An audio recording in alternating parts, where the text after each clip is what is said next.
Première méthode, promouvoir un portfolio clair et à jour. Un bon portfolio est pratiquement non négociable. Cependant, il est important de noter que le fait d'avoir un site ne garantira pas que les gens y viendront. Pour attirer des clients potentiels, vous devez le partager et même le promouvoir. Ou créer son portfolio. Behance est adapté aux créatifs professionnels. Vous pouvez créer et référencer gratuitement une galerie virtuelle de photos et ou de vidéos. Wix, Squarespace ou WordPress proposent des offres pour créer un portfolio digital. Des templates gratuits ou payants sont disponibles. Selon l'offre choisie et la présence de publicité ou non, les tarifs oscillent entre 0 et 120 € par an. Dans votre portfolio, vous devez avoir des exemples de travail et ou des études de cas, avoir des témoignages d'anciens clients, vérifier que vos coordonnées sont faciles à trouver. Ne vous contentez pas de créer un joli portfolio pour présenter votre travail. Vous devez le partager partout et si vous avez un budget, le promouvoir aussi grâce aux Facebook Ads,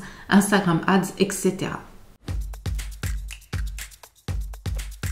Bonjour, je m'appelle Gaëlle, je travaille à domicile depuis 3 ans et ma mission est de vous donner des conseils à propos du télétravail, du travail à domicile et comment créer un revenu en ligne. La chose la plus difficile pour un freelance est de trouver des clients. Parfois, un freelance passe clairement plus de temps à chercher un client qu'à travailler. Le temps, c'est de l'argent et vous devez l'utiliser à bon escient. Un des moyens rapides pour atteindre vos futurs clients est de créer des pubs. C'est quelque chose que vous pourriez envisager lorsque vous décrocherez vos premières missions. Je vous propose en attendant de découvrir la suite de cette vidéo avec 9 autres méthodes pour trouver des clients. Deuxième méthode, tenir un blog. Vous pouvez ajouter un blog à votre portfolio et à votre CV en ligne. Mais avant de créer du contenu, il est important de connaître votre marché.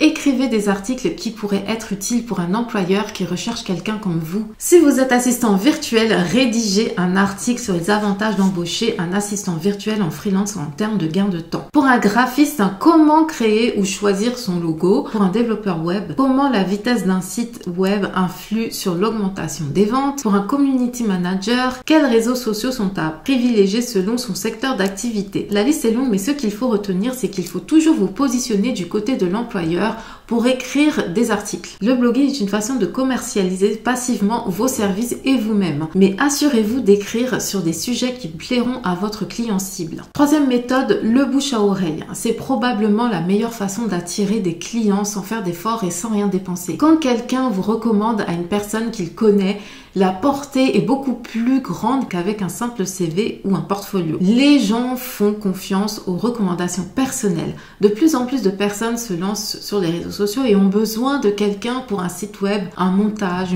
vidéo, de la rédaction, un logo, de la comptabilité, pour des budgets prévisionnels, pour des photos prises par un photographe, etc. Ne négligez pas votre famille et vos amis. Envoyez-leur un message pour leur dire que vous avez une nouvelle activité et demandez-leur également de transmettre ce message à leurs amis. Ce n'est pas ce que vous savez qui importe, mais qui vous connaissez. Et lorsque vous faites du bon travail pour les autres, vous serez forcément recommandé. Quatrième méthode, garder son LinkedIn à jour. Les recruteurs et les employeurs cherchent sur LinkedIn pour embaucher et ils ont un outil complet dans ce but précis.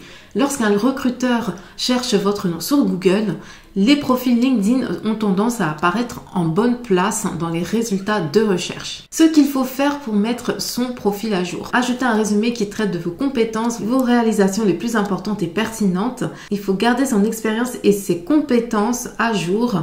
Ajouter tous vos travaux pertinents dans la zone exemple de travail. Pour avoir une photo de profil net, vous pouvez mettre des recommandations d'anciens employeurs, d'anciennes personnes avec qui vous avez travaillé. Faites une première impression mémorable grâce à votre profil LinkedIn en le gardant à jour et soigné. Cinquième méthode, créer ou rédiger du contenu pour d'autres. Lorsque vous créez du contenu pour les autres, vous êtes plus visible. La forme la plus courante de ce procédé est l'écriture d'invités. Cependant, la création de contenu pour d'autres sites n'a pas besoin d'être écrite.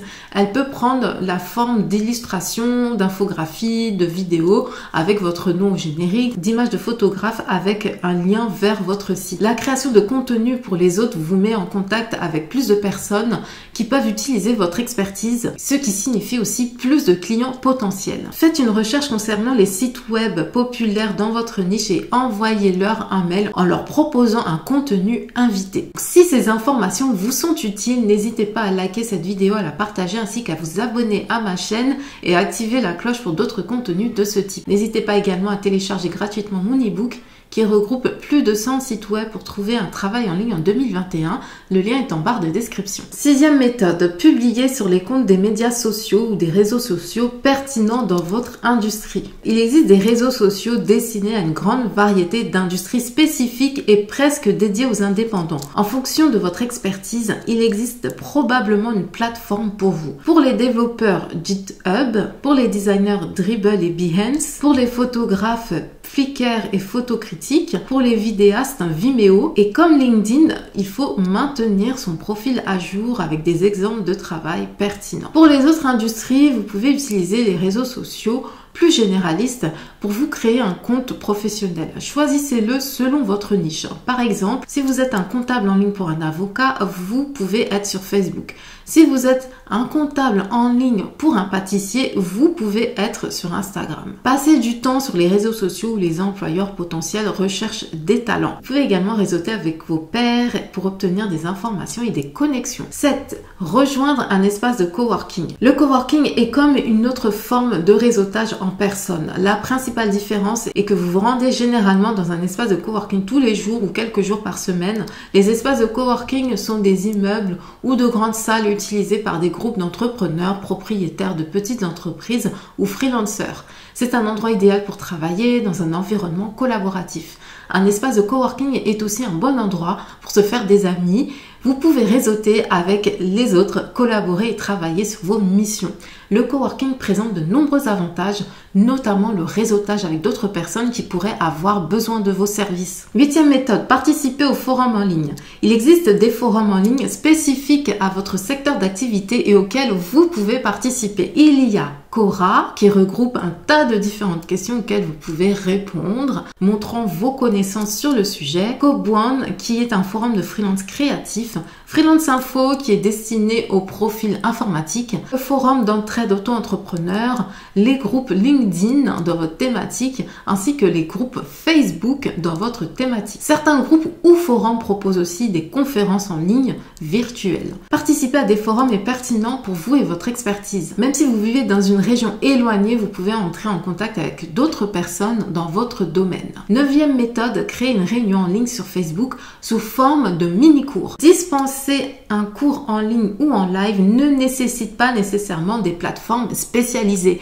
Vous pouvez donner votre cours en ligne en utilisant des groupes Facebook. Comme pour le blog, ces cours doivent cibler des recruteurs et des indépendants qui ont besoin de votre expertise. Si vous êtes comptable en ligne, vous pouvez dispenser un cours en ligne sur les bons de commande, les devis et les factures. Si vous êtes agent immobilier en ligne, apprenez à vos futurs clients quelles sont les étapes indispensables pour repérer un bien. Il faudra bien sûr faire en sorte d'attirer votre public cible dans ce groupe avec des publicités ou du mailing. 10e méthode, se positionner en tant qu'expert. Il existe différents moyens pour s'établir en tant qu'expert dans un domaine. Par exemple, vous pouvez écrire un e-book que vous publierez sur votre site, sur Amazon ou alors sur Gumroad. En plus de montrer votre expertise sur le sujet en question, la rédaction d'un e-book vous donnera l'occasion d'être interviewé sur des forums et de vous faire connaître. Outre le fait de devenir un écrivain, vous pouvez créer un cours en ligne, seul ou sur une plateforme comme Udemy ou Skillshare,